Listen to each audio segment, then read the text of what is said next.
I've been playing World of Warcraft for over a decade, and I've leveled up every class more than once. And I've never read the quest text, so I have no idea what my own characters have been through. So I've decided to play through every single zone and read every quest. And then I'm going to do my best to share what I've learned with you, just in case you've missed out on the story too. So be warned, this video is going to contain some spoilers. My name is TheKephas, and this is a hero's journey in Warcraft. The Cataclysm has tore open deep caves under Frostmane Hold, unearthing a horde of trogs from underground. These trogs have made their way to the surface, driving out the trolls from their home. And this has resulted in a domino effect as the trolls have moved east, and now seek to drive out the dwarves from their home in Keranos. A strong troll presence can be found all around Keranos, but a significant increase in troll population has occurred at Shimmer Ridge to the northwest. With the dwarven army holding the line to the east, Captain Theron has asked you to bring the fight to the trolls at Shimmer Ridge. Conveniently, these same trolls grow an herb called Shimmerweed, and Rage-Old Bartley has offered to pay top dollar for it, so he can experiment with it on his quest to make the perfect stout. With the trolls at Shimmer Ridge dealt with, the dwarves ought to be able to turn their full attention to the east, but there's still the issue with the Windigos. You see, a large number of Windigos inhabit the Grizzled Den.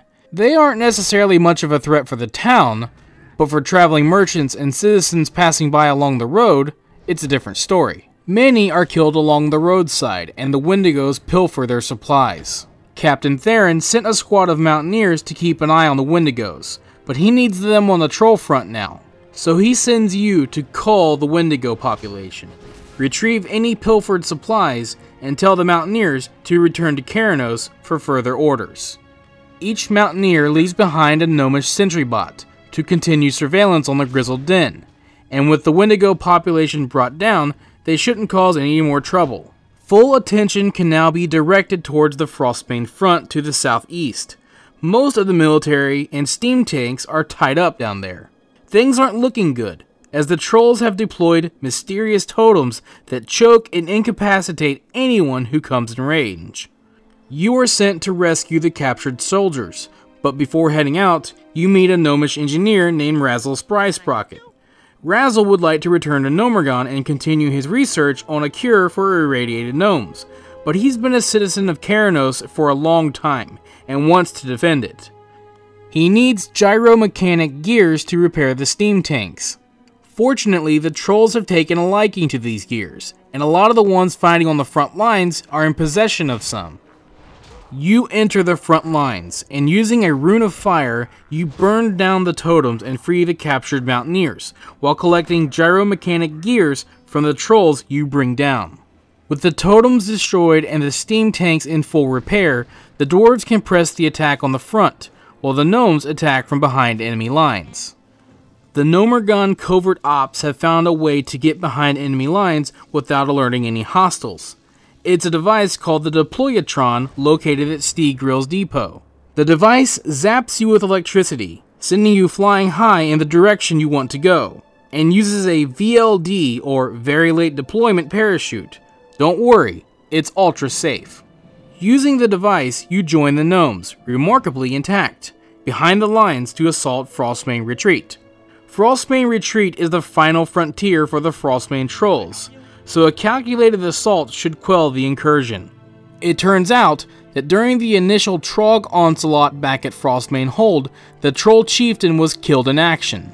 But a well-respected troll warrior named Batok the Berserker has stepped up to take his place. It was this troll who built Frostmane Retreat and began the assault against Keranos. So you assault Frostmane Retreat, and use a gnomish device called a viewpoint equalizer on the Frostmane builders, shrinking them down to gnomish size. But things intensify as you bring down the troll warriors roaming the village, and eventually you set your sights on Batok the Berserker. You find him, dancing over a fire in the middle of the village, and the two of you square off. As the fight intensifies, Batok transforms into a hulking monster. But even in his final form, he is no match for you. You end the would-be chieftain's life, and signal airstrikes on the village, which burn Frostbane Retreat to the ground. The total annihilation of the Frostbane trolls is almost complete, but reports have come in about troll raids at Amberstill Ranch to the north, so you meet up with Sergeant Flinthammer and a few other mountaineers and wait for the next raid attempt. It doesn't take long before a horn is sounded and a small fleet of Frostbane trolls ride through on stolen rams.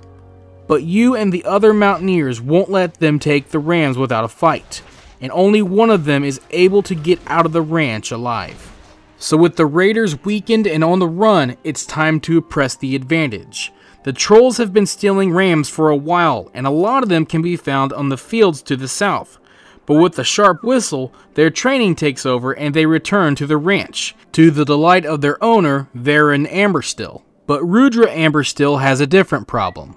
A horrible beast known as Vagash has been terrorizing the ranch at night, and in the morning, rams have come up missing. Walking along a path leading up and over the Amberstill dwelling, you find Vagash, eerily looking down at the ranch. But the beast is a mere Windigo, just like the ones at the Grizzled Den, and with little effort, you bring an end to the Amberstill nightmare. With their rams rescued, Varen and Rudra thank you, but Sergeant Flinthammer has a cousin who works at a mine at Goldball Quarry. But he hasn't been able to work since the Trogs came in and took control. You make your way to the quarry, and things aren't looking too good. The Trogs are littered all over the quarry and in the mines. Some of the excavators and miners have made it out alive, but many have died, and many more are still trapped inside. Mayor Stonehallow, a senator of Ironforge, has had enchanters craft runes of return, which can be used to teleport the trapped miners to safety. On behalf of the Explorers League and mining crew, you fight off the Trogs and clear out the mines, distributing runes of return to any miners you find trapped inside. While in the mine, you find ancient artifacts partially uncovered by Explorers League members who weren't fortunate enough to continue their work or their lives. So you honor them and finish the work on their behalf, retrieving the artifacts so that they can be placed in the Ironforge Museum. Senator Stonehallow thanks you for your role in securing the mines, as well as much of Dun Morogh, but he's going to have to ask you for more help. He's concerned because he hasn't heard from Sergeant Bahram at Helmsbed Lake, and asks you to check on him. It turns out the sergeant is fine, but Helmsbed Lake not so much. The cataclysm stirred up dormant water elementals around the lake. Bahram sent mountaineers to keep them from leaving, but they ended up being frozen in blocks of ice. A shaman named Kurgorn Singefeather has tried to reason with the elementals, but his pleas have fallen on deaf ears, and much to his dismay, they've become hostile, and even he deems it necessary to destroy them. So you rid the lake of hostile water elementals, and break the blocks of ice, freeing the mountaineers. Peace returns to the lake, and the mountaineers are receiving medical attention, but Bahram's post isn't out of the woods yet. Despite being kept out of Dun Morogh for a long time, the Dark Iron Dwarves have finally broken in. And a team of Dark Iron spies have managed to capture Ironbrand's compound to the south. So you clear the compound of spies, and deep inside, you find Captain Beld.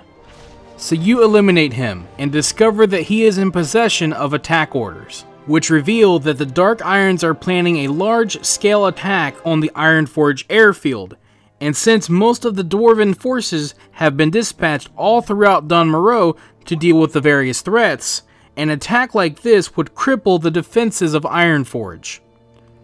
Back at the quarry, Mathel Rustwrench has a flying machine, which you use to get to the airfield. The battle at the Ironforge airfield has already begun, and the Dark Iron Dwarves have come in droves. Most of the siege weaponry has already been sabotaged, and the bombers are in flames, but you extinguish the fires and salvage as many bombers as you can. Ironforge soldiers are strong and brave, but they've been fighting for a long time, and they're so exhausted they can barely keep up the fight.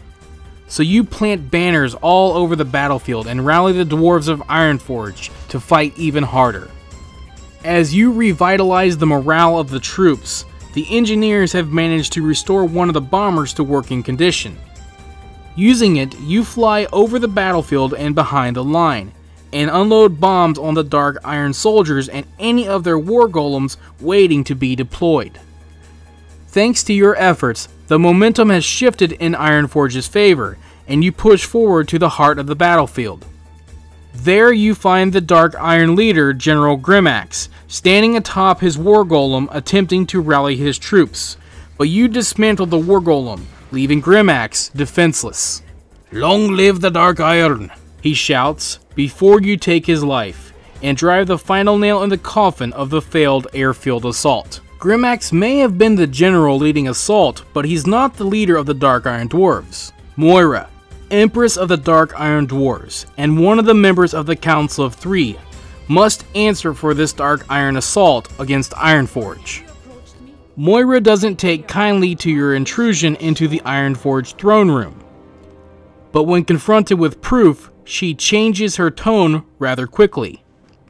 It was her own ambassador, Slaghammer, who was behind the attack, and though this treasonous act will haunt her, Moira herself orders you to head to the Dark Iron Embassy and arrest Slaghammer.